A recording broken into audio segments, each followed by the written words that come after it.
খিদিরপুর বাজারের অগ্নিকাণ্ড নিয়ে রাজ্য সরকারকেই নিশানা করেছিলেন বিরোধী দলনেতা শুভেন্দু অধিকারী। পুড়ে খাক খিদিরপুরে দাঁড়িয়েই তার সরাসরি অভিযোগ ছিল এটি ম্যানমেড ঘটনা, পরিকল্পনা করে আগুন লাগানো হয়েছিল বাজারে। বৃহস্পতিবার বিধানসভায় ফের এই ইস্যুতেই মুখ খুললেন শুভেন্দু। তাঁর বক্তব্যের পাল্টা দিলেন মন্ত্রী ফিরহাদ হাকিম। বিধানসভায় শুভেন্দু বলেন, গত কয়েকদিনে 12টি বড় অগ্নিকাণ্ডের ঘটনা ঘটেছে কলকাতায়। আগুন লাগছে না লাগানো হচ্ছে, এমনটাই প্রশ্ন তোলেন তিনি। ঝুপড়ি এলাকাতে আগুন লাগিয়ে দেওয়ার পিছনে নারকেলডাঙ্গা থেকে খিদিরপুর, হাওড়ার মংলাহাট, উদ্দেশ্য হচ্ছে অত্যন্ত মূল্যবান জমিগুলো ওদের প্রথম ত্রাণ ও বিপর্যয়ের মোকাবিলা থেকে কিছু অর্থনৈতিক ক্ষতিপূরণ তারপলিন দড়ি মাছ দিয়ে শিফট করে দেওয়া। ওই জায়গাটা কিছুদিন ভ্যাকেট থাকবে, তারপরে ওখানে প্রমোটিং হবে। ঘনিষ্ঠ প্রমোটারদেরকে ওই মূল্যবান জমি পাইয়ে দেওয়া। পাশাপাশি এসব ঘটনা রুখতে যথাযথ ব্যবস্থা নেওয়ার দাবি জানিয়ে এসওপি তৈরি এবং বরাদ্দ বাড়ানোর দাবিও জানিয়েছেন বিরোধী দলনেতা। একই সঙ্গে তার অভিযোগ, গত 14 বছরে অগ্নিকাণ্ডের 150 জন মারা গিয়েছেন। দমকলের কাছে 350টি ইঞ্জিন রয়েছে, 150 দমকল কেন্দ্র রয়েছে, কিন্তু তা পর্যাপ্ত নয়। শুভেন্দুর কথায় গড়ে 2000-এরও বেশি দমকল কেন্দ্র দরকার। এদিকে কলকাতায় মাত্র 18টি রয়েছে। আধুনিক মেশিনারি নেই, বাধ্যতামূলক মহড়া দেখা যায় না, যথাযথ বাস্তবায়নের অভাব রয়েছে। ফায়ার ব্রিগেডের অপদার্থতার জন্য দম বন্ধ হয়ে মারা গেছেন, বা আগুনে পুড়ে মারা গেছেন, বা বহুতল থেকে ঝাঁপ দিয়ে মারা গেছেন।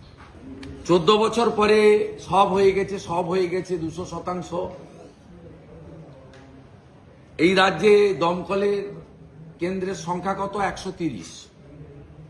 দমকলের ইঞ্জিন কত? 350।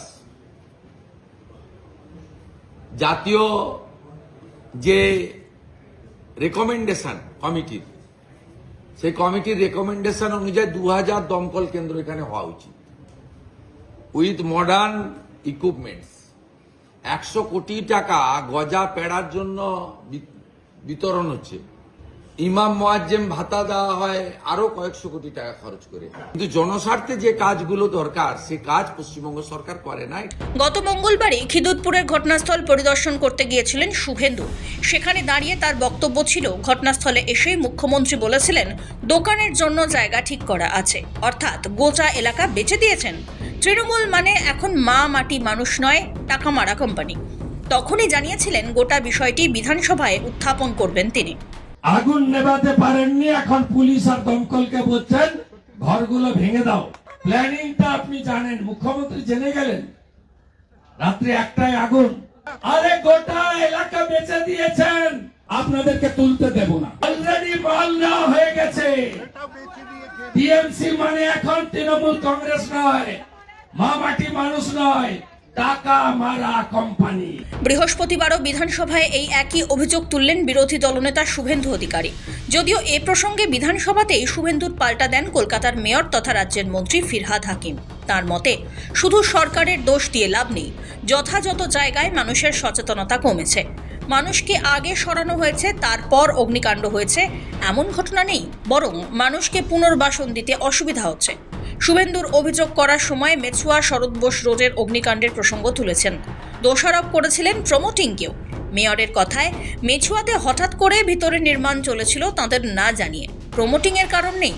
যদিও শুধুমাত্র পুরমন্ত্রী ফিরহাদ হাকিমই নন, বিরোধী দলনেতাকে যথাযথ উত্তর দেন রাজ্যের দমকল মন্ত্রী সুজিত বসুও।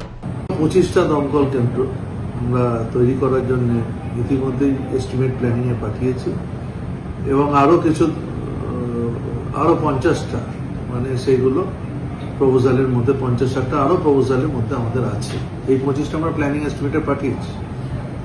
তা আমরা মনে করি নিশ্চয়ই বেশি দমকল হলে, বেশি লোক হলে ভালো কথা। এটাও মনে রাখতে হবে রাজ্যের অর্থনৈতিক অবস্থা, এবং বিশেষ করে আপনারা জানেন কেন্দ্র বারবার আমাদেরকে নানা বিষয়ে বঞ্চিত করে, সব সময় অর্থ সেভাবে দেয় না আমাদেরকে রাজ্যকে।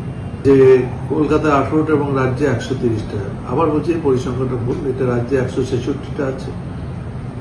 কলকাতাতেও আমাদের দমকল, এখন তো কলকাতা বলে না, বৃহত্তর কলকাতা, কলকাতার মধ্যে সীমাবদ্ধতা নেই, কলকাতাটা দিনকে দিন বেড়েছে, যার জন্য আমাদের বৃহত্তর কলকাতার স্বার্থে আমাদের যেমন এইদিকে বাগুইয়াটিতে আমাদের দমকল স্টেশন, রাজারহাটে দমকল স্টেশন, আরও দমদমে, খড়দা, এই সমস্ত জায়গায়, হাসনাবাদ, আবার এইদিকে বৃহত্তর যেমন হাওড়ায় আমাদের অনেকগুলো দমকল কেন্দ্র হচ্ছে।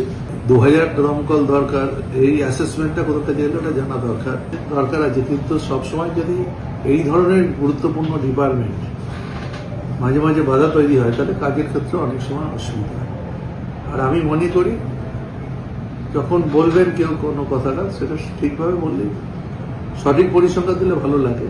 বিরোধীদের অভিযোগ যাই হোক না কেন, খিদিরপুরে কিভাবে আগুন লেগেছে তা এখনো স্পষ্ট নয়। তবে দমকল কর্মীদের প্রাথমিক অনুমান শর্ট সার্কিট কিংবা দাহ্য বস্তু থেকে আগুন লেগে থাকতে পারে। জারি রয়েছে তদন্ত। শফিক সান্যালের রিপোর্ট, সময় কলকাতা।